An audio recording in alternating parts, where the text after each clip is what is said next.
While a fun play on words, the word Mishkan comes from the Hebrew word to dwell. The Mishkan was a portable sanctuary or holy dwelling where in biblical times the Israelites would take with them as they wandered through the desert. While the Mishkan was filled with prayer, it was also filled with beautiful song. For what better way to feel the divine presence, that spiritual connection in our lives, than through the sweet sounds of music. My name is David Rosen, and I am the Senior Cantor and Music Director of Holy Blossom Temple. Tonight's concert is presented to you by the Center for Arts and Culture at Holy Blossom, and it is such a joy and a pleasure to be with all of you here today, both to those of you who have joined us live in person and to all of you who at home are joining us via our live stream. We are thrilled to revitalize our connection with the Glenn Gould School at the Royal Conservatory of Music after an almost 2-year hiatus. The ability to have live music in our lives once again is truly a blessing. And for those of you that may be experiencing that with us tonight for the first time since the beginning of the pandemic, you are really in for a treat. I thought I'd take a moment and just a few reminders about concert etiquette, because it's probably been a while since we've all been out in a concert. We'll ask you to please silence your cell phones. Remember that tonight's performance is being recorded, and it's a very live room, so any noises of shuffling of papers and things like that, if you could do your best to refrain. And of course, if you have to leave to go to the washroom or anything like that, please wait till the movement is finished. Our concert tonight is the beginning of a 3-part series and was made possible by the generous sponsorship of Ken and Deb Snyder. I just want to take a moment to acknowledge both of you. Unfortunately, Deb is under the weather tonight and can't be with us. But Ken, your and Deb's commitment to students at the Glenn Gould School and to your spiritual home at Holy Blossom Temple, we cannot thank you enough for your generosity and support. Thank you.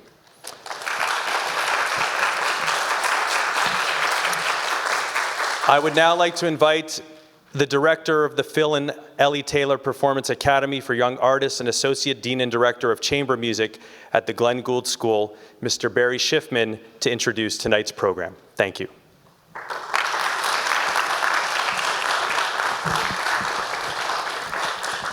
Thank you, Cantor. Welcome, everybody. Wow, so nice to be in a room full of listeners. And nice to be back here at Holy Blossom in this special room. You know, when I got the tour of Holy Blossom, I grew up in this synagogue, and I got the tour of the restoration and renovation that Jack Diamond did. And I saw the fancy atrium, and it looked fantastic, and everybody was excited about it. And then I was brought into this room, and this room has a magic. You know, when you walk in a room, you can hear and you can sense some rooms have a certain magic. You feel that in Kerner Hall. You feel that in this room. There is a real spectacular environment of sound and of beauty. So we're very excited to present in this space. So thank you, Cantor. And I just want to acknowledge also, I see that our dear friend, Cantor Emeritus, Benny Meisner, is with us. So thank you, Benny, for joining us. And I want to echo your kind recognition of our friends Ken and Deb. Thank you to them. They're not only interested in supporting this congregation and bringing people together, but they're deeply interested in the new generation.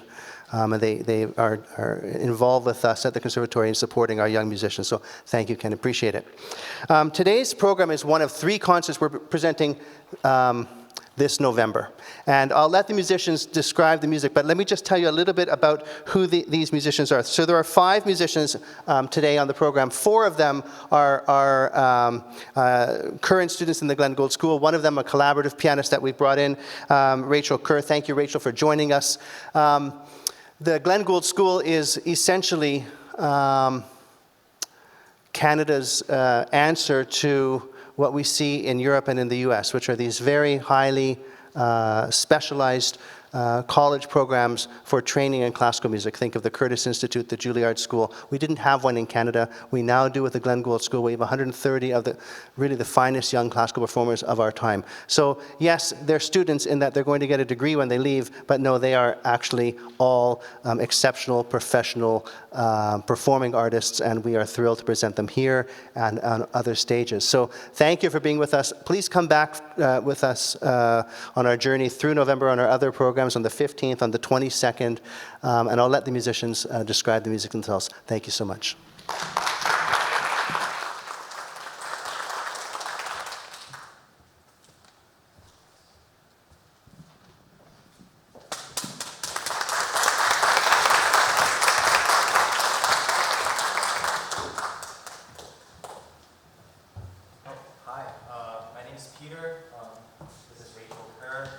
Today we're going to be playing Debussy's Sonata for Cello and Piano for you. Debussy wrote this sonata in 1915, and it actually marked his return to composition after a long hiatus due to the post-traumatic stress disorder that he experienced as a result of participating in the First World War. He was very disillusioned, understandably, with the aesthetics and the sort of cultures that led to such a violent event. So he viewed the sonata as his return to classicism and classical style, the time when things were simpler.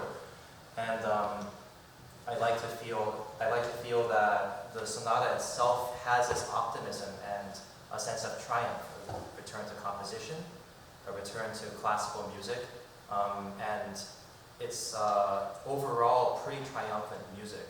But at the same time, it never manages to forget that it's French. Evoking tons of different characters. Of course, there's a traditional dichotomy of singing versus dancing, but there's also some playing of the flute, some whistling, some plucking of the guitar, maybe even some painting of the waves. He spent a lot of time by the seaside when he was recovering from his PTSD. But at the same time, underneath all of this, it's in D minor, so somewhat a feeling of existential malaise, maybe informed by the fact that he knew he was going to die soon because he had cancer. And those things sort of all come together in this lovely little vignette that is a sonata, Debussy sonata.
into the 21st century, into contemporary music.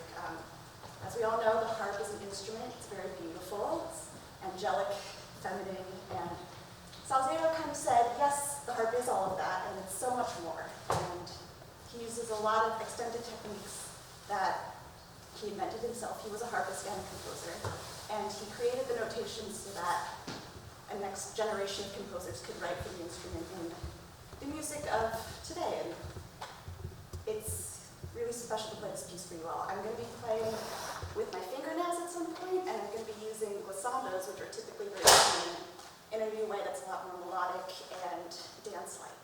So I hope you enjoy listening to the harp in this new way. Thank you.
thank you so much again for joining us today. I'm Jacqueline Grossman, and this is my wonderful collaborator, Nate Ben-Huri. And today we're excited to share 3 pieces with you. The first is a Yiddish song called Oifen Prevechek by composer Mark Warshawski. But today we're sharing an arrangement, a new arrangement by Nate. This is a very famous and popular song for Jewish people about a rabbi teaching children the alphabet and the importance of learning these letters and carrying the weight of what these letters mean to us. The next 2 pieces are by 2 composers, Jewish composers who were incarcerated in the Tennessee concentration camp during the Holocaust. The first is by Victor Ullmann, and it's a piece called Wendla im Garten, or Wendla in the Garden. It's with text from the original Spring Awakening play, or Frühling Erwachen in German, and it explores Wendla's struggle as she comes to terms with her womanhood and her coming of age. This was written prior to Ullmann's time in Tennessee, but while he was there, he created a new arrangement and continued to compose and work on this music. The third piece we'll share is called Všechnoide, which is a Czech piece by a composer named Karel Schwenk. This Karel Schwenk was a composer in Tennessee who had a big part of the cultural life that happened there. Tennessee was a camp that was used as a model camp, meaning that it was shown to show people that life might have not been so bad in concentration camps, which of course we know is false. But it was used to share with people what life maybe looked like. So a lot of wonderful musicians and composers were sent to this specific camp so that when the Red Cross came through, they were able to see that what the conditions might have looked like, a falsehood. This piece, Všechnoide, or Anything is Possible, was also known as the Tennessee Ghetto March, meaning that it represented the hope for a future where the Jewish people were able to leave the ghetto to celebrate their resistance and their survival, and to one day laugh and dance on the ruins of the ghetto. We hope you enjoy.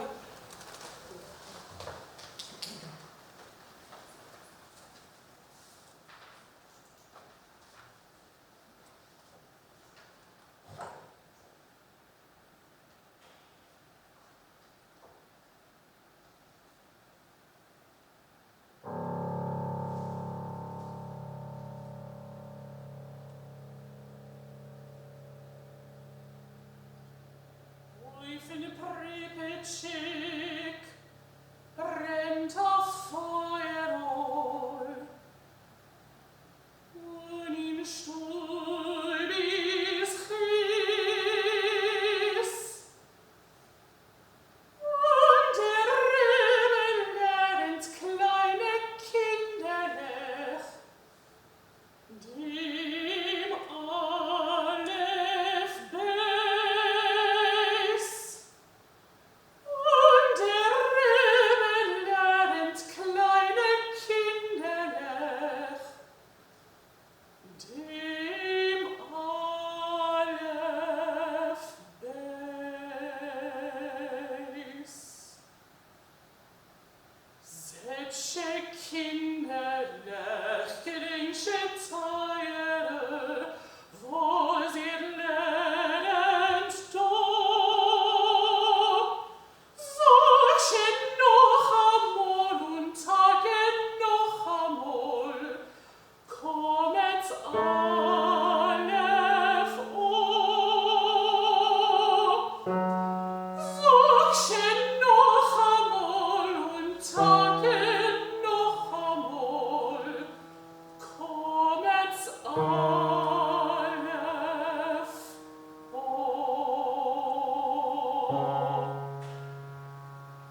Lernt Kinderlech, hot nit Meure, jeder ohne heimisch will. Glücklich der, was hot gelernt teure, sie darf der Mensch noch mehr.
kinderlich älter werden, wird ihr allein verstehen. Würfel in die Äußers liegen Tränen und wie viel Gewinn. Würfel in die Äußers liegen Tränen und wie viel Gewinn. Solche Kinder, vielleicht teuer, vor sie lernen solche noch einmal und Tage noch einmal, kommet alles solche noch einmal und Tage noch einmal, kommet's alles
Warum hast du dich in den Garten geschlichen?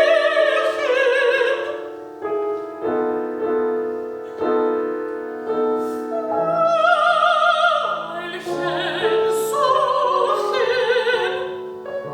Warum bringst du auch die Lippen nicht mehr zusammen?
too much to say about this last piece. It's the Swan by Saint-Saëns. I'm sure it's one of the more familiar pieces that showcases the lyrical capabilities of a cello. It's part of Saint-Saëns' larger work called The Carnival of Animals, where he used this rather fragmentary piece to showcase different kinds of characters and different kinds of instruments in the orchestra. And the cello is lucky to have gotten probably the most famous of all of them, which is the Swan.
Round of applause for all our fantastic musicians tonight. Thank you.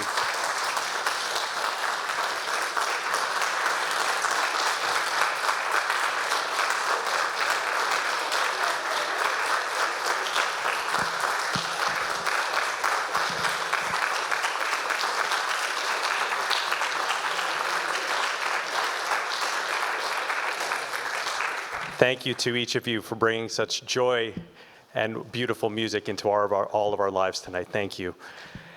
We hope that you'll stick around. While we don't have a traditional, little oneg dessert thing after, you're welcome to mask and mingle a little bit. That's our new terminology, so please feel free to do so in a few moments. A reminder that our series continues the next 2 Mondays on the 15th and 22nd. We'll have more wonderful performances from the Glen Gould School. And very special on Monday, November 29th, our second annual interfaith concert, Gifts of Light. We have a wonderful star-studded cast that will be joining us as we honor our Indigenous community and raise money for the Anishinaabe Health Foundation. So I hope you'll join us for that very special event on November the 29th. I've also been told that our gift shop is open. So if you want to do some early Hanukkah shopping, feel free to go downstairs and do that. And a special thank you to our wonderful staff who helped to put tonight together. Our tech team, Deanna Levy on the camera, thank you. And this is just a taste of what is to come, these wonderful musical performances. Thank you all for being here tonight, and of course to you at home. And we'll see you next Monday in the Mishkan. Thank you.